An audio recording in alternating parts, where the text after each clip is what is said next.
I'm Jennifer Mason, 33 years old, and I'll never forget the moment my world shattered.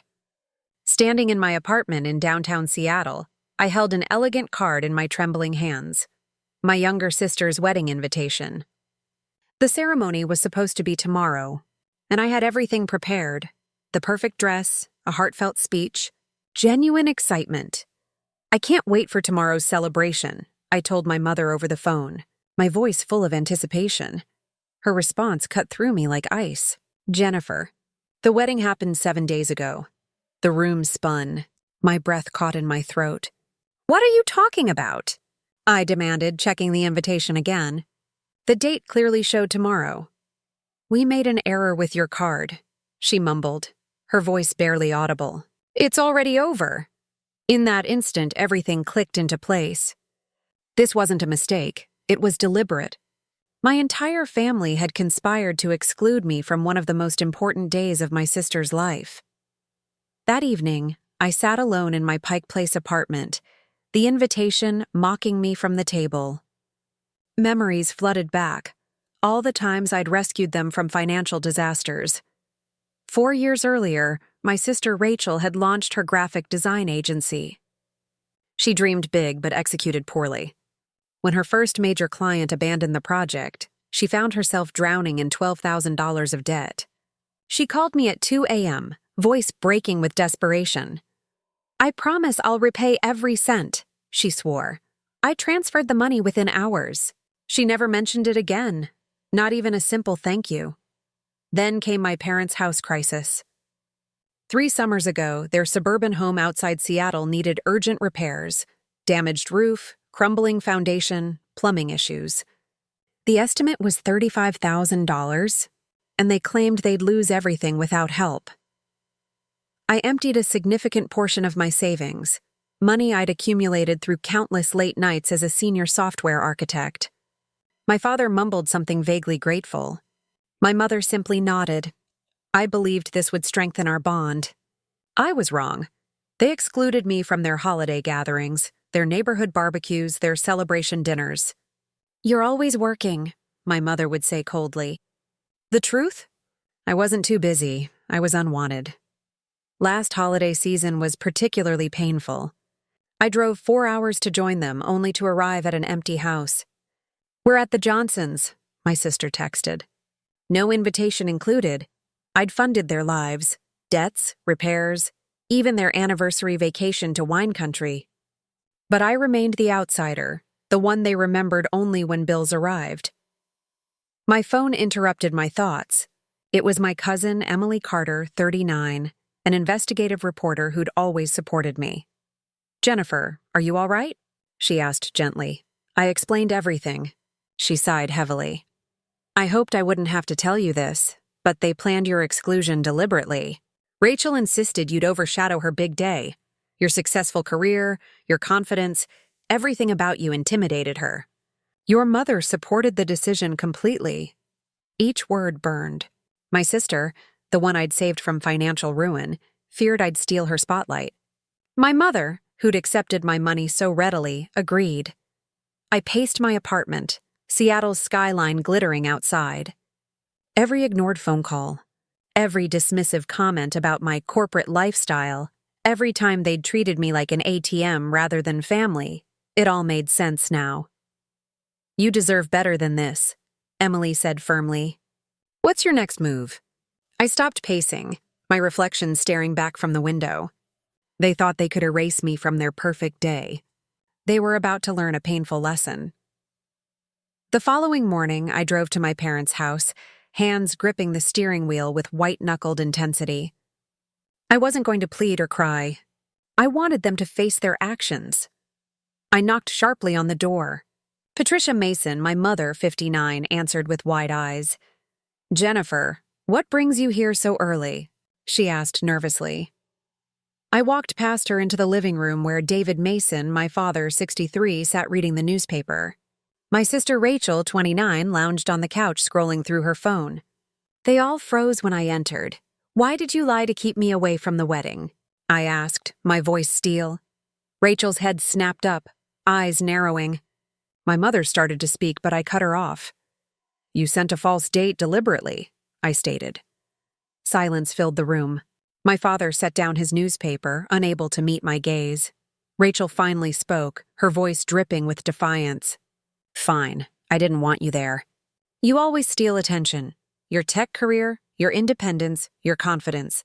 It was supposed to be my day, not yours. Her words struck deep. The sister I'd rescued from financial collapse believed I'd ruin her wedding. I've given you everything, I said quietly, maintaining control. This is how you repay me? My mother stepped between us. Jennifer, your independence makes us feel inadequate. Rachel deserved to shine without comparison. My father remained silent, his complicity evident in his stillness. You allowed this to happen, I said, turning to him. He shifted uncomfortably. It's complicated. Complicated? They'd erased me from a celebration I'd looked forward to, and he had nothing meaningful to say. I'm done being your backup plan, I declared, looking directly at Rachel. She smirked. You're overreacting. My mother's voice softened. We're family, Jennifer. Don't make this a battle. But they'd already declared war by treating me like a tool rather than a daughter and sister. I walked toward the door. This isn't over, I said calmly. Rachel laughed mockingly. What will you do? Punish us? I didn't look back. They assumed I'd cave like always. They were wrong. The next day, I sat in my downtown office, pulling out a crucial folder. Yesterday's confrontation had hardened my resolve. I had something they didn't know about. I called Emily immediately. 6 years ago, my parents faced serious financial trouble. Medical bills, failed investments. They were about to lose their vacation property in the San Juan Islands. I bought it for $250,000 using my savings. Legally, it's mine. Emily's breath caught. You own that property? They never mentioned it to anyone. Exactly, I replied. I let them use it freely, believing family came first. After what they did, I'm finished being their doormat. Emily's voice turned fierce. Jennifer, that's your asset. They've exploited you long enough. Protect what's yours. I called my attorney, Margaret Chen, 43, known for her sharp legal mind. She arrived within 2 hours. Let me see the documentation, she said, opening her briefcase. I handed her the folder. Deeds, contracts, proof of purchase. She examined everything carefully. This is ironclad, she confirmed, holding up the deed. You own it completely. They have zero legal claim. Relief washed over me. They act like it's theirs, living there, using it however they want. Margaret's eyes met mine steadily. Legally, they're tenants at best. If you want to assert ownership, I can prepare notices immediately. Eviction if necessary. Prepare everything, I told her. Make it bulletproof, Emily called again as Margaret left. Jennifer, I heard Rachel has been hosting business clients at that island property, presenting it as her own. My jaw clenched.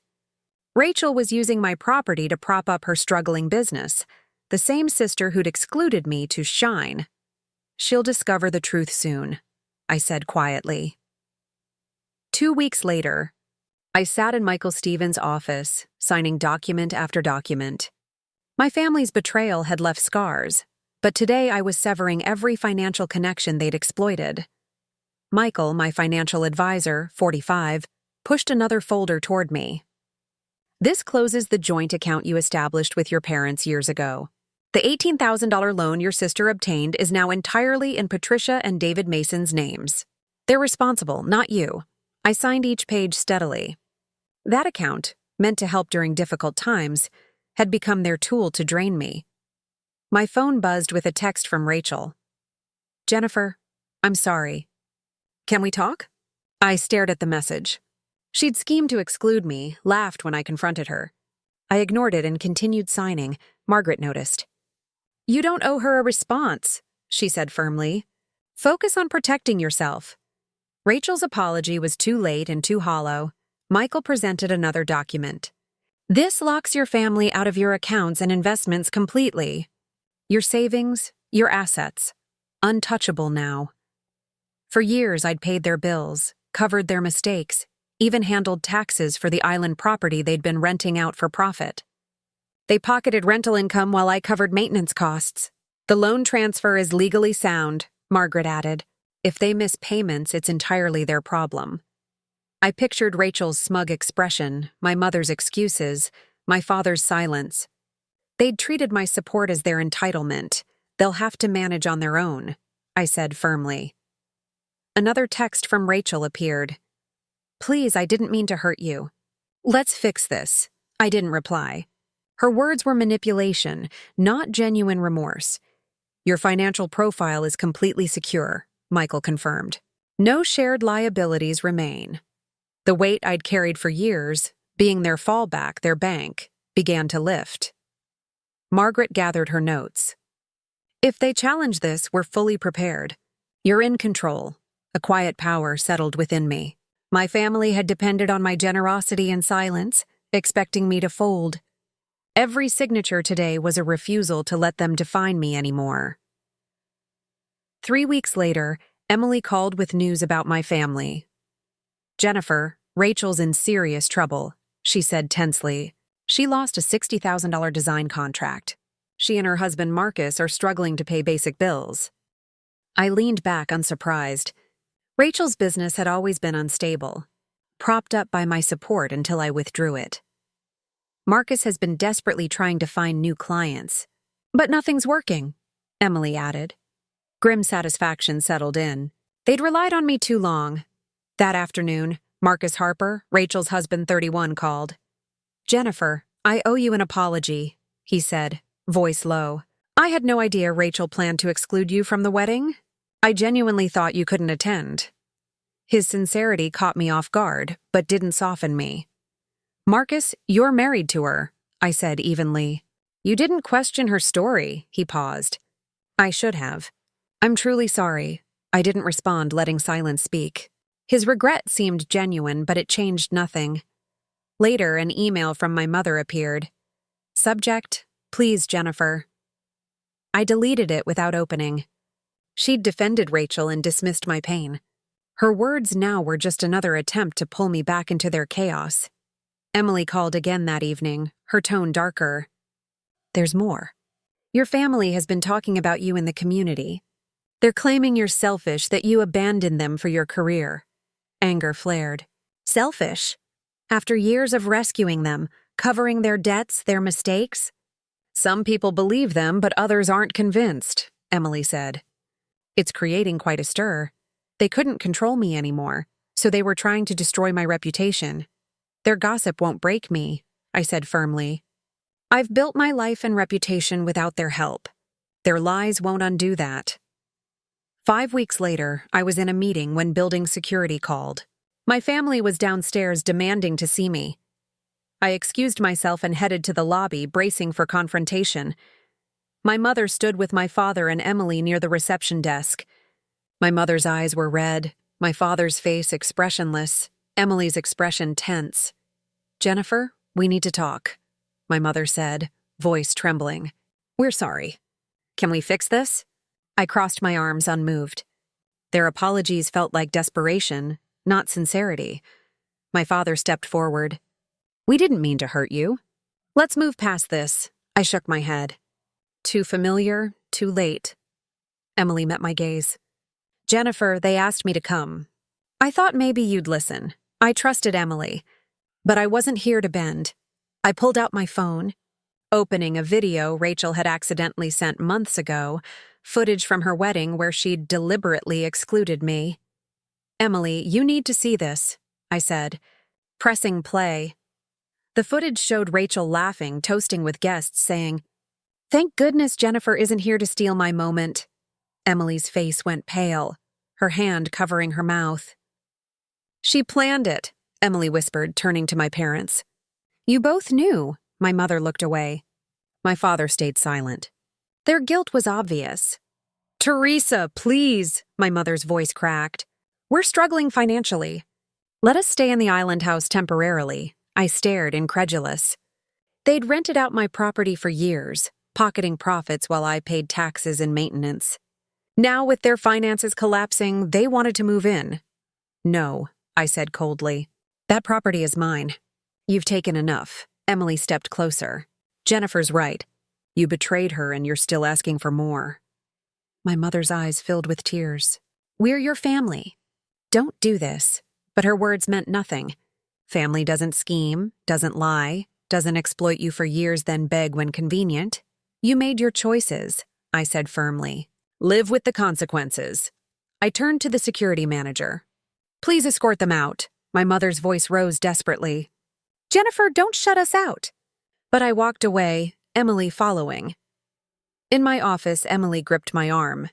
You did the right thing? That video proves they don't deserve you. I nodded, chest tight. The community might whisper and believe their lies, but I knew the truth. 7 months later, I stood on the deck of my San Juan Islands property. The ocean breeze wrapped around me, carrying the freedom I'd earned through difficult battles. My life now belonged to me, shaped by my choices, unburdened by family demands. My career had soared.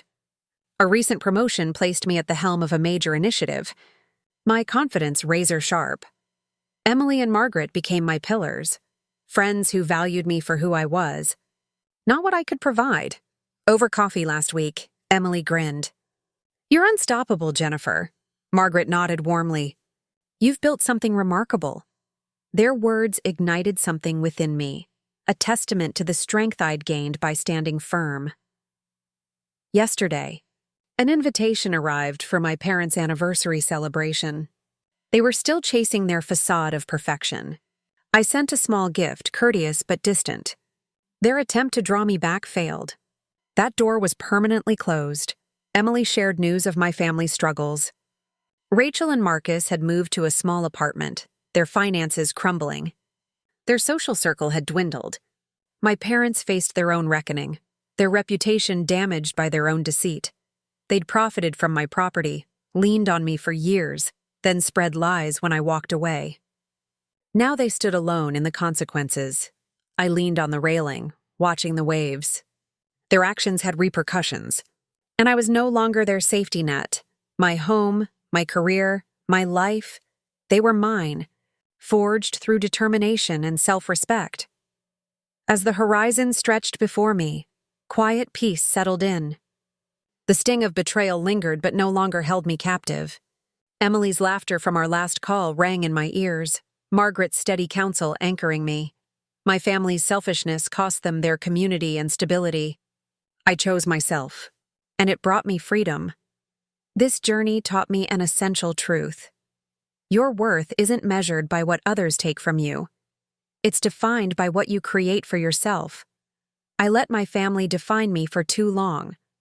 Their betrayal revealed their true character and unlocked my potential.